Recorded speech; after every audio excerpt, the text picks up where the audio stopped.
بسم اللہ الرحمن الرحیم۔ السلام علیکم اسٹوڈنٹ، کلاس 7 اسلامیات کا ٹیچر حافظ نوید۔ اور میرے بچوں، آج ہمارا لیکچر نمبر 31 ہے اور ہمارا سبق کا عنوان خطبہ حجۃ الوداع ہے۔ اور میرے بچوں، آپ نے اس کے 2 کام کرنے ہیں۔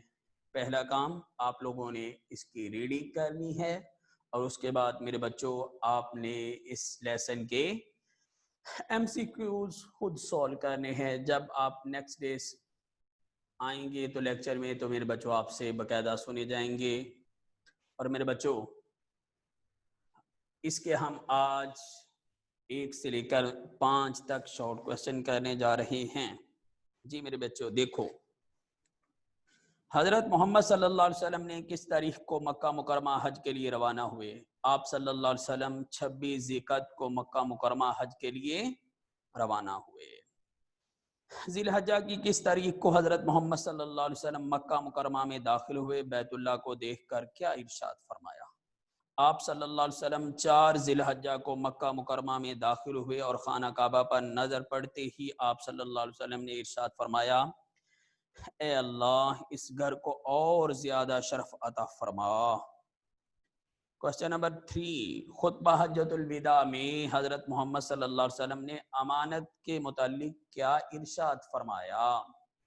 بہت امپورٹنٹ کوسچن ہے میرے بچوں۔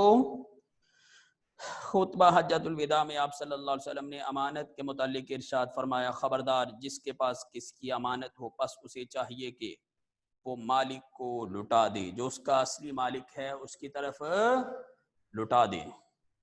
کوسچن نمبر 4، اطاعت میر کی اہمیت کے متعلق نبی پاک صلی اللہ علیہ وسلم نے کیا ارشاد فرمایا؟ حضرت محمد صلی اللہ علیہ وسلم نے فرمایا، اگر کٹی ہوئی ناک والا حبشی تمہارا امیر ہو اور وہ تم کو اللہ تعالیٰ کی کتاب کے مطابق لے کر چلے تو اس کی اطاعت اور فرما برداری کرو۔ کوسچن نمبر 5 میرے بچوں، خطبہ حجۃ الوداع میں نبی کریم صلی اللہ علیہ وسلم نے صحابہ کرام سے کس بات کی گواہی لی؟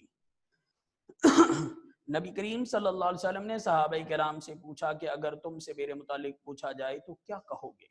صحابہ نے عرض کیا کہ ہم شہادت دیں گے کہ آپ صلی اللہ علیہ وسلم نے تبلیغ کر دی، پیغام پہنچا دیا، خیر خواہی کا حق ادا فرما دیا۔ یہ سن کر آپ صلی اللہ علیہ وسلم نے اپنی شہادت کی انگلی کو آسمان کی طرف اٹھاتے اور لوگوں کی طرف جھکاتے ہوئے 3 مرتبہ فرمایا کہ اے اللہ گواہ رہ، اے اللہ تو گواہ رہ۔ تو میرے بچوں، ہم نے سبق خطبہ حجۃ الوداع جو ہے اس کے پہلے 5 شارٹ کوسچن پڑھے ہیں۔ تو میرے بچوں آپ نے اس لیسن کی ریڈنگ بھی کرنی ہے اور ایم سی کیوز جو ہے وہ بھی سولو کرنے ہیں۔ ٹھیک ہے میرے بچوں، کل تک کے لیے اللہ حافظ، السلام علیکم ورحمۃ اللہ۔